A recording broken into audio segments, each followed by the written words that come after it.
नमस्कार मित्रों, आज हम पढ़ने वाले हैं कक्षा 11 के रसायन विज्ञान का तीसरा चैप्टर, जिसका नाम है तत्वों का वर्गीकरण एवं गुणों में आवर्तिता। तत्वों का वर्गीकरण, गुणों में आवर्तिता। वर्गीकरण क्या है? तो तत्वों का विभाजन, बांटना।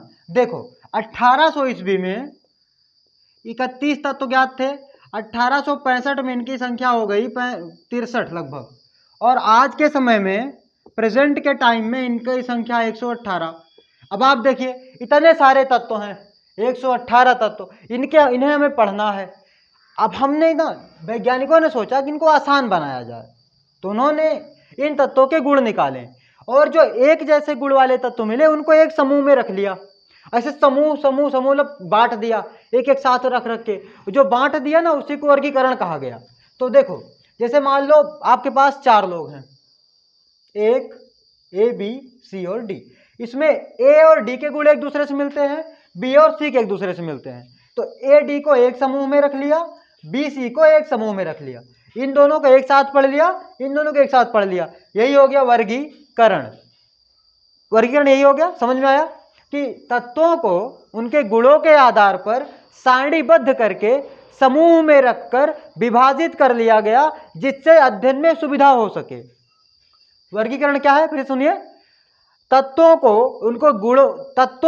उनके गुणों के आधार पर, तत्वों को उनके गुणों के आधार पर सारणीबद्ध करके समूह में अलग अलग कर लिया गया, जिससे कि अध्ययन में सुविधा हो सके। इसे ही वर्गीकरण कहा गया। अब देखो, वर्गीकरण का महत्व क्या था?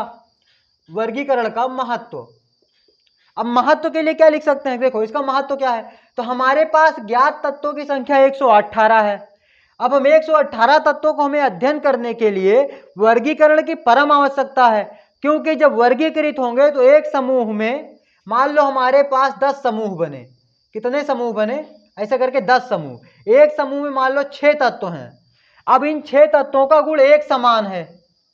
जो भी गुण है वो कैसा है? एक समान गुण है। जब एक समान 6 तत्वों का गुण है, इन 6 में से अगर हमने एक तत्व को भी पढ़ लिया तो इन सारे तत्व पढ़ जाएंगे। क्यों? मान लो आपके पास ए है, डी है, एफ है, जी है, ये 4 तत्व हैं। इन चारों में से चारों का गुण एक दूसरे के समान है। अब इनमें से एक तत्व आपने पढ़ लिया, अगर एक का गुण आपने जान लिया तो आप सबका जान जाएंगे ना। देखो कैसे, मान लो आपके 4 मित्र हैं, एक का नाम है क, एक का नाम है ख, एक का नाम है ग और एक का नाम है घ। आपके कितने मित्र हैं? 4 मित्र हैं, क ख ग घ। अब इन सबके गुण एक जैसे हैं। इसे चारों क्या हैं? चारों काले हैं। चारों क्या है? काले हैं। चारों क्या है? पतले हैं। भाई, काला आदमी हमारे यहाँ होता ही है, और सबसे अच्छा रंग वही होता है, काला। भगवान कृष्ण इसी रंग के थे, राम भी इसी रंग के थे, और विष्णु भगवान इसी रंग के हैं ना। तो चारों काले हैं, एक जैसा गुण। चारों पतले हैं, एक जैसा गुण। चारों गुस्से वाले हैं, एक जैसा गुण। वैसे भी जो पतले होते हैं ना, कमजोर आदमी, उनको गुस्सा ही आता है केवल, तीड़ी हंसोगे और गुस्सा बहुत आएगा। तो और उनके अंदर क्या है ना, झगड़ा करने की जो प्रवृत्ति बहुत ज्यादा है। ये 4 गुण इन सबके अंदर है, चारों के।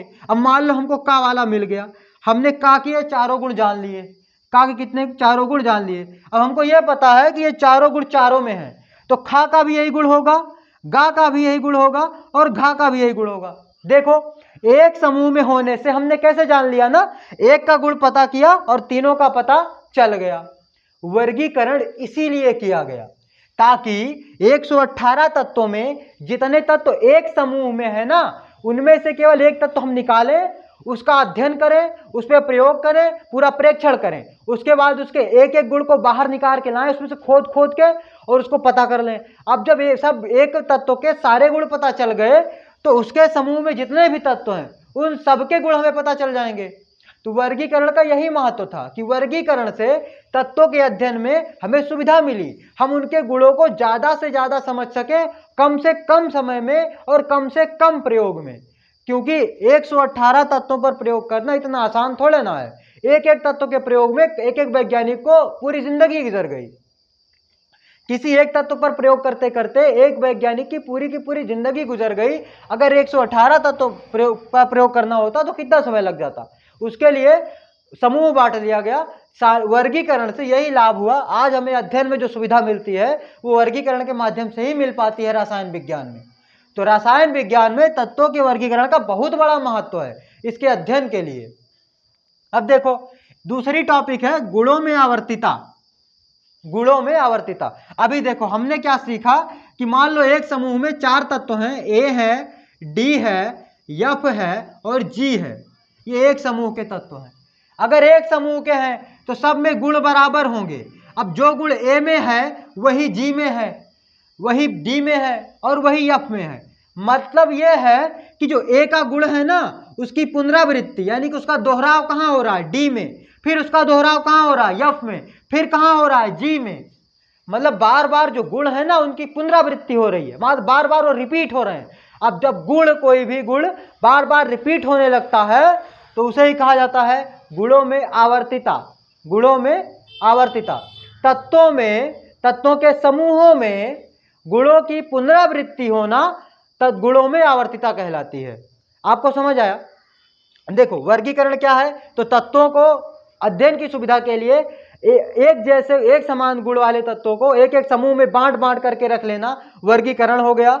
वर्गीकरण का महत्व क्या था कि जो अध्ययन की सुविधा के लिए, जिससे कि अब एक समूह में यदि एक जैसे गुण वाले तत्व हैं तो उनमें से किसी एक तत्व के गुणों को ज्ञात कर लेने से उस समूह के सारे तत्वों का गुण पता चल जाता है। यह अध्ययन की सुविधा है। इस कारण से वर्गीकरण का बहुत बड़ा महत्व है तत्वों के गुणों के अध्ययन की सुविधा के लिए।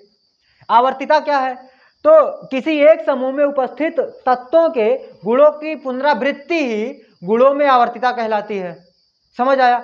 अगर गुणों की पुनरावृत्ति होती है तो आवर्तिता। हमने तत्वों को अलग अलग बांट लिया एक जैसे तत्वों को समूहों में, तो वो हो गया वर्गीकरण।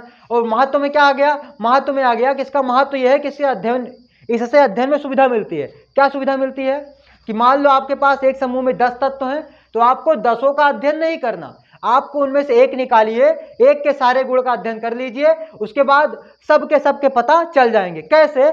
जैसे इन 4 मित्रों में से एक मित्र का गुण पता करने से चारों का पता चल गया। बात समझ में आई? अब आगे चलते हैं।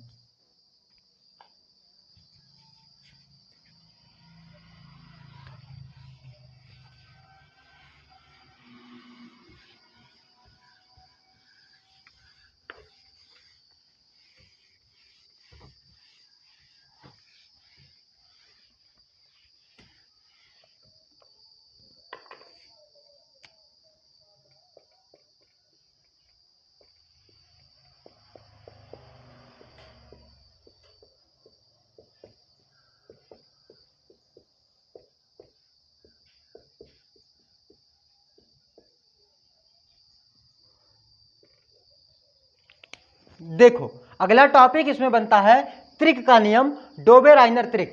ये वैज्ञानिक का नाम है और ये उनका नियम था, त्रिक का नियम कहा जाता है। अब देखो रसायन विज्ञान ना, केमिस्ट्री बड़ी मजेदार भी है, बहुत पकाऊ भी, बहुत परेशान भी करती है।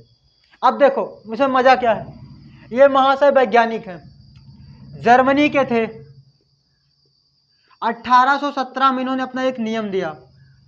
अब देखो जिसने दूसरा चैप्टर पढ़ा होगा केमिस्ट्री का उसमें पढ़े होंगे ना कि हम जितने नियम पढ़ते थे उन सब नियम में कमियां निकल आती थी और सब के सब नियम गलत हो जाते थे। बेचारे वैज्ञानिक बड़ी मेहनत से अपना नियम देते और वो क्या हो जाते? गलत। देखो भाई होता यही है। गलत होने का कारण यह है कि प्रारंभ में जब कुछ पता ही नहीं था तो उन्हें जिसको जितना समझ में आया उसने उतना दे दिया। जैसे आप लोगों ने एक कहानी सुनी होगी कि 6 अंधे मित्र थे, वो हाथी देखने गांव में गए। अब हाथी को देख तो सकते नहीं थे, छू सकते थे, सबने छू लिया। जिसने जो अंग छुआ हाथी को बता रहा था वो वैसा ही होता है। कान छुआ तो सूप जैसा, पैर छुआ तो पेड़ जैसा, पेट छुआ तो कोई बहुत बड़ा पहाड़ जैसा। अब देखो जो जिसने जो छू लिया वो वैसा ही बता रहा था कि हाथी वैसा ही होता है। उसी तरह से वैज्ञानिक भी जब कुछ भी पता नहीं था तो वैज्ञानिक जहां तक पहुंच पाते थे, जो खोज पाते थे वही बता देते थे कि ऐसा है। जबकि बाद में जो खोजा गया तो वो बात गलत हो गई। लेकिन गलत क्यों? गलत होने से कोई नुकसान नहीं है। इन्हें श्रेय किस बात का जाता है? इस बात का कि इन्होंने शुरुआत की। भले ही गलत हुआ नियम, लेकिन शुरुआत की। इनकी शुरुआत से ही दूसरे लोग प्रेरित हुए और उन्होंने सही खोज कर ली। अगर इन्होंने शुरुआत नहीं की होती तो दूसरा कोई प्रेरित नहीं होता तो सही नियम कहाँ से खोज कर लाता। तो इनका सबसे बड़ा श्रेय ये है, केमिस्ट्री की दुनिया में सबसे बड़ा कंट्रीब्यूशन ये है कि इन्होंने शुरुआत की और इनकी शुरुआत से दूसरे वैज्ञानिक प्रेरित हुए और वो खोज में लग गए और उन्होंने सही खोज कर ली। अब देखो इनका